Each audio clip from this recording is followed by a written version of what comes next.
नमस्कार मित्रों, जय माता दी। कैसे हो दोस्तों आप सभी। आशा करूंगी कि आप सभी बहुत अच्छे होंगे और इसी कामना के साथ आज के वीडियो की शुरुआत करूंगी। देखिए आज बहुत ही स्पेशल वीडियो है। 3 अक्टूबर से लेकर 9 अक्टूबर 2022 यानी कि आपकी राशि के जातकों के लिए अगले 7 दिनों के अंदर पूरे मोहल्ले में भंडारा कराना पड़ेगा। सुनकर होश खो बैठेंगे। हाँ जी, ऐसी खुशखबरी अगले 7 दिनों में मिलने वाली है। बहुत ही महत्वपूर्ण वीडियो है, महत्वपूर्ण ग्रह गोचर के आधार पर बनाई गई है। अनुरोध है आपसे इसे शुरू से लेकर अंत तक जरूर देखिएगा। साथ ही पसंद आए तो लाइक जरूर करें। कमेंट सेक्शन में जय माता दी के जयकारे लगाएं। चैनल को सब्सक्राइब करें। साथ ही बेल आइकन को प्रेस करना बिल्कुल ना भूलें। शुरुआत करते हैं, जल्दी से वीडियो को शेयर कर दीजिए। हर हर महादेव। तो चलिए बात कर लेते हैं भैया 3 अक्टूबर से लेकर 9 अक्टूबर यानी कि अगले 7 दिन आपके लिए कैसे रहेंगे। आपकी राशि के लिए ग्रहों की स्थिति अच्छी रहेगी। पुरानी परेशानियों का समाधान भी आपको मिलेगा। इसी के साथ अनुभवी लोगों के व्यक्तित्व में भी निखार आएगा। जिम्मेदारियां ज़्यादा होने से आप थोड़ी सी थकान महसूस करेंगे। अपने काम के बोझ को अन्य सदस्यों के साथ भी बांटने का प्रयास करें, अन्यथा आपके व्यक्तिगत काम रुक सकते हैं। किसी भी परिस्थिति को गुस्से की बजाय शांतिपूर्ण तरीके से सुलझाने का प्रयास करें। समय अनुसार अपने स्वभाव में परिपक्वता लाएं और अपने रिश्ते को भी मधुर बनाने के लिए समय निकालें।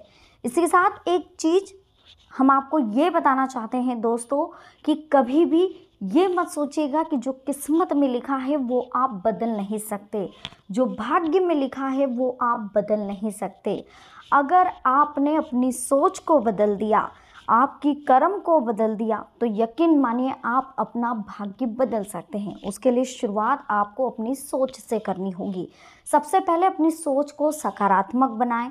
सबके लिए अच्छा सोचें, सबके लिए सोचें। समाज हो, परिवार हो या दूसरा आपका कोई भी आसपास पड़ोसी हो, एवरीबडी जो भी है, पशु जानवर पक्षी जो भी है, सभी के लिए अच्छा सोचें। अपनी भावनाएं अच्छी रखें तो आप जो कर्म करेंगे वो भी आप अच्छे करेंगे। जैसी सोच होगी वैसे कर्म होंगे और जैसे कर्म होंगे वैसा ही भाग्य निर्धारित होगा। तो अभी तक जो हुआ उसे टाटा बाय बाय बोलें और अब ध्यान दें अपनी सोच को बदलने पर। अपने आप को परिवर्तित करिए। बस अगले 7 दिनों में यही आप करने वाले हैं। आप पूरी तरह से कोशिश करने वाले हैं कि आपकी सोच बदल जाए। जिस तरह से आपके भाग्य को बदलने का अवसर आपको अगले 7 दिनों में मिलने वाला है, उसी तरह से अगर आपने अपने कर्मों को सुधार लिया, अपनी सोच को सुधार लिया, तो आपको किस्मत को पलटने में ज़्यादा समय नहीं लगेगा। बिजनेस में मेहनत करें और परिणाम ना मिले तो बहुत बुरा लगता है। तो इसी के लिए ज़रूरत है अपने सोच को बदलिए, अपने माइंड को क्रिएटिव रखिए। इससे आपकी आर्थिक स्थिति भी बेहतर होगी और आपके भाग्य को भी मजबूती मिलेगी। देखिए ये जो 7 दिन है बहुत ही व्यस्तपूर्ण रहने वाले, परंतु आपको अपनी मेहनत के बेहतरीन परिणाम भी मिल जाएंगे। घर में नज़दीकी संबंधियों का आगमन होगा जिससे खुशनुमा वातावरण बना रहेगा। अपना वर्चस्व बनाए रखने का बहुत ही उत्तम समय आपको मिलेगा। देखिए जिस तरह से दोस्तों 100 गायों का झुंड रहता है, उसमें एक बछड़ा अपनी माँ को पहचान लेता है, ठीक उसी तरीके से एक छोटा सा बच्चा जो न्यू बॉर्न बेबी है वो रोता है, लेकिन जैसे ही अपनी माँ की गोद में आता है, अपने कोई पहचान वाले की गोद में जाता है, उसकी वो गोद वो पहचान लेता है। वो छोटा सा 1 या 2 दिन का बच्चा मात्र वो पहचान लेता है कि ये मेरी माँ है। ठीक उसी तरीके से आपका कर्म, आपका फल आपको पहचानता हुआ आपके पास आता है। कर्म आप अपनी सोच के हिसाब से कर सकते हैं, कर्म में आप मनमानी कर सकते हैं, जैसा कर्म करना आपकी इच्छा, लेकिन फल में आप मनमानी नहीं कर सकते। जैसा कर्म आपने करा है वैसा फल आपको ढूंढता ढूंढता आपके पास चला आएगा। इसलिए अच्छे कर्म करें, अच्छे फल की कामना करें। इसी के साथ दोस्तों एक चीज़ और समझें कि कभी भी किसी के लिए जलन की भावना हमारी तरफ से ना निकले। जब भी अगर किसी की खुशी की बात हो या किसी को कोई उपलब्धि मिली हो, कोई अवसर किसी के लिए अच्छा हो, तो उसमें हमें भी खुश होना चाहिए। किसी की खुशी में एक बार आप खुश होकर के देखिए, उसकी खुशी 2 गुना बढ़ जाती है। लेकिन अगर हम उसकी खुशी में जलते हैं, हमारा मूड ऑफ हो जाता है, हमारे एक्सप्रेशन चेंज हो जाते हैं, तो कहीं ना कहीं ये चीज़ें हमारे भाग्य से रिलेटेड होती है, हमारे भाग्य को प्रभावित करती है। इसलिए ना तो किसी के लिए बुरा सोचना है और ना ही किसी की बुराई करनी हो, ना ही किसी के लिए बुरा बोलना है। जो भी परेशानियां चल रही है वो हमारे कर्मों की वजह से चल रही है, वो हमारी सोच की वजह से चल रही है। अगर हम सोचें कि हमें इसका ये दोष है, हमें वो दोष है, हमारे तो इतने सारे दोष है, तो ऐसा कुछ नहीं होता है। आपको अपनी सोच को परिवर्तन करना होगा। एक बार अपनी सोच को परिवर्तित करिए, मात्र 7 दिन के लिए आप अपनी सोच को बदल कर देखिए। सबके लिए अच्छा सोचिए, जो आए उसके लिए अच्छा सोचिए, किसी से विवाद मत करिए, गुस्सा मत करिए। यकीन मानिए आपके भाग्य को बल मिलेगा। जी हाँ दोस्तों, वरिष्ठ लोगों की सलाह को मानिए। कभी भी बड़े बुजुर्गों का अपमान मत करिए, उनके मार्गदर्शन की अवहेलना नहीं करना है। आपको निश्चित ही उनसे उचित सलाह मिलेगी और हमेशा हमारे बड़े बुजुर्ग हमें सही सलाह देते हैं। कभी भी हमारे बड़े बुजुर्ग हमें गलत सलाह नहीं देंगे। अपनी योजनाओं, गतिविधियों की चर्चा किसी के भी सामने करें या ना करें, लेकिन अपने घर में अपने परिवार के सदस्यों के सामने ज़रूर करें। ध्यान रखिए कि आपकी योजना उजागर होने से कोई अन्य व्यक्ति इसका दुरुपयोग कर सकता है। इसलिए घर में सिर्फ बड़े बुजुर्गों के साथ इस अपनी जो योजनाएं हैं इन्हें आप बताएं, लेकिन किसी अन्य व्यक्ति को ना बताएं। और स्थितियां अनुकूल बनी हुई है। कार्य क्षेत्र में आपका मैनेजमेंट कर्मचारियों के साथ तालमेल बना रहेगा। देखिए, राजनीति से जुड़े हुए लोगों को भी लाभदायक संपर्क सूत्र स्थापित होंगे। मार्गदर्शन सानिध्य में बहुत कुछ सीखने को मिलेगा। अपने जीवन में आ रहे बदलाव आपके लिए पॉजिटिव रहेंगे। कोई पारिवारिक विवाद चल रहा था बहुत समय से, जो अगले 7 दिनों में सुलझता हुआ नजर आ रहा है। भूमि, वाहन से संबंधित लोन अथवा ऋण लेने का अगर प्लान है तो अपनी सामर्थ्य का भी ध्यान रखें। बीती हुई नकारात्मक बातें वर्तमान पर हावी ना हो, जिससे कि आपका आज खराब हो।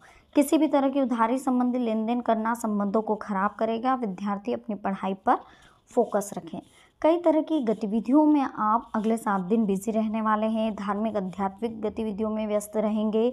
आप जो सकारात्मक व्यवहार करने की कोशिश कर रहे हैं, उससे पारिवारिक समस्याओं को बेहतरीन तरीके से आप हल कर पाएंगे। कोई रुका हुआ सरकारी काम पूरा करेंगे, कहीं निवेश करेंगे तो उसका आपको अच्छा बेनिफिट मिलेगा।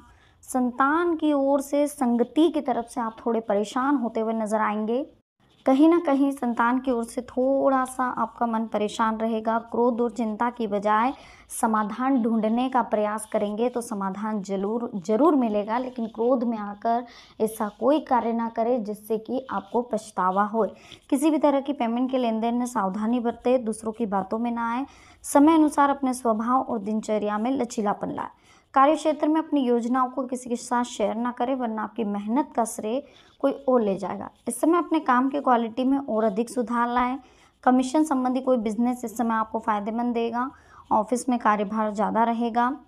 ग्रह गोचर और भाग्य दोनों आपके लिए पॉजिटिव कंडीशन बना रहे हैं, यानी कि सकारात्मक स्थितियां बना रहे हैं। बस स्थिति को समझने की ज़रूरत है। पॉजिटिव कंडीशन का जितना ज़्यादा आप अच्छे से यूज़ करेंगे उतना आप अपनी लाइफ में पॉजिटिव होंगे। ज्ञानवर्धक रोचक साहित्य को पढ़ें, नई नई जानकारियाँ हासिल करें। आप अपनी बातों और कार्यक्षमता द्वारा अपना कोई भी काम निकलवाने में सक्षम रहेंगे। आपकी कोई विशेष प्रतिभा लोगों के सामने आएगी। व्यक्तिगत निजी कामों में खर्चे ज़्यादा होंगे। कोई भी बड़ा निवेश करने से पहले उससे संबंधित पहलुओं पर अच्छी तरह से सोच विचार कर लें, अन्यथा किसी मुश्किल में फंस सकते हैं।